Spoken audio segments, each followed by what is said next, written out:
नमस्कार दोस्तों, आज की कहानी है तुम कोई अनोखी नहीं हो जो प्रेग्नेंट हो। कहानी पसंद आए तो कहानी को लाइक और चैनल को सब्सक्राइब जरूर करें। अमन को जब पता चला कि शेफाली दोबारा मां बनने वाली है तो वो चिंतित हो गया कि घर से दूर अकेले कैसे संभालेगा। बड़ी बेटी पीहू 5 साल की है और स्कूल जाती है। अमन को 1 महीने के लिए ट्रेनिंग पर भी जाना है। उसने शेफाली से कहा कि घर में मम्मी को बुला लेते हैं या फिर तुम चली जाओ ससुराल, और वो भी प्रेगनेंसी की हालत में। प्लीज़ अमन, या मुझसे मत कहना। पीहू के समय वहाँ मैंने कैसे अपनी प्रेगनेंसी गुजारी थी तुम भूल गए होगे, मैं नहीं। वो तो अच्छा हुआ कि तुमने बोल दिया कि निशा दीदी की तरह मेरी भी पहली प्रेगनेंसी मायके में होगी, वरना मैं तो शायद बचती भी नहीं। नहीं नहीं, मैं सब अकेले मैनेज कर लूँगी। लगे तो एक काम वाली और लगा लूँगी, लेकिन आपके घर बिल्कुल नहीं जाऊँगी। यहाँ कम से कम मेरी जो इच्छा होगी वो खा सकूँगी। पीहू के समय तो शेफाली को कुछ याद आते ही आंखों में आंसू बह निकले। शेफाली को रोता देख अमन घबरा गया। अच्छा ठीक है, तुम कहीं मत जाओ और यहीं रहो अपने घर में। अच्छा ये बताओ, कुछ खाने का मन कर रहा हो तो ले आऊँ बाजार से?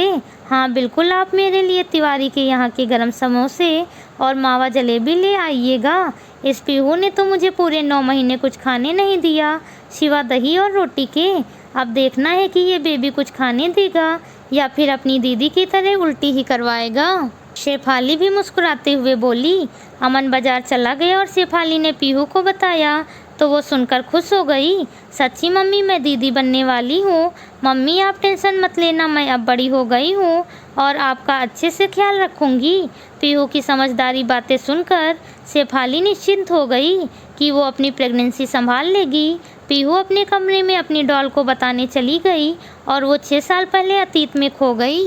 अमन की सरकारी नौकरी है। शादी के 2 साल बाद जब शेफाली प्रेग्नेंट हुई तो वो ससुराल आ गई, क्योंकि पहली प्रेगनेंसी थी और अमन कोई चांस नहीं लेना चाहता था। इसलिए उसने शेफाली को घर, जो कि गांव में ही, छोड़ दिया और खुद हर 2 या 3 महीने पर आता रहता। गांव में शेफाली को बहुत ज़्यादा परेशानी हो रही थी, क्योंकि सास को उससे ज़्यादा अपनी बेटी की फिक्र थी, क्योंकि वो भी प्रेग्नेंट थी। अब ससुराल में हो तब उस सभी कामों की जिम्मेदारी भी बहू की ही होती है। शेफाली सब काम करती थी, लेकिन खाना बनाते समय उसे मसालों में उबकाई आने लगती। उसने सासू जी से कहा, मम्मी जी मैं सब खाना बना दूंगी, लेकिन मसाले वाली सब्जी आप बना दीजिए। शेफाली का यह कहना उसके ऊपर कहर बरस गया। तुम कोई अनोखी नहीं आई हो जो पेट सी हो।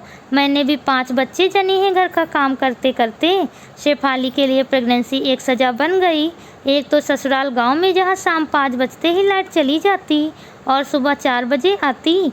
अमन भी उसके पास नहीं था जिससे वो अपनी तकलीफ कह सके। उसे भूख लगती और चीज़ें भी खाने का मन करता, लेकिन वो कुछ भी खाती तो उसे उल्टी हो जाती और उसके बाद उसका बीपी भी कम हो जाता। वो निढाल बिस्तर पर पड़ी रहती, लेकिन सासू जी एक बार भी हालचाल नहीं लेती। उल्टा घर के कामों में देरी और उनकी भूखी बेटी के लिए खाना नहीं बनाया, उसके लिए ताने दिए जाते। उन तानों को शेफाली दही और रोटी खाकर पचाती। सिर्फ दही ही था जिसे खाने से उसे उल्टी नहीं हो रही थी। अमन के आने पर वो शहर जाकर चेकअप कराती थी, क्योंकि सासू जी अपनी बेटी को तो शहर ले जाकर सोनोग्राफी करा आती थी, लेकिन बहू के लिए वहीं गांव के डॉक्टर को बुलाकर चेकअप करा देती थी।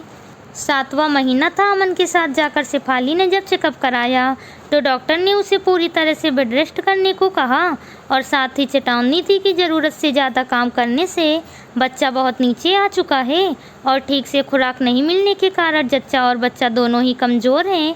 इसलिए विशेष देखभाल की ज़रूरत है, वरना कुछ भी अनहोनी हो सकती है। यह सुनने के बाद अमन ने शेफाली की तरफ गुस्से से देखा तो उसने सब सच्चाई बताई।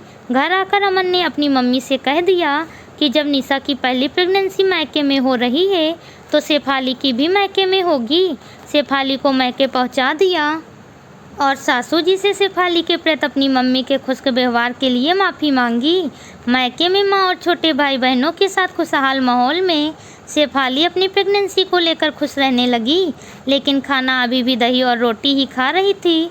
लेकिन फ़र्क यह था कि उसकी मम्मी उसके लिए सब्जी भी दही की बना रही थी। समय पूरे होने पर शेफाली ने प्यारी सी और स्वस्थ बेटी पीहू को जन्म दिया। कहाँ खो गई? लो समोसे और मावा जलेबी का आनंद लो। तुम चिंता मत करो, अब की बार मैं सब इंतज़ाम यहीं कर दूंगा। जलेबी खिलाते हुए शेफाली से बोला। कहानी पसंद आई हो तो कहानी को लाइक और चैनल को सब्सक्राइब ज़रूर करें। मिलती हूँ आपसे अगली कहानी के साथ। Please subscribe channel.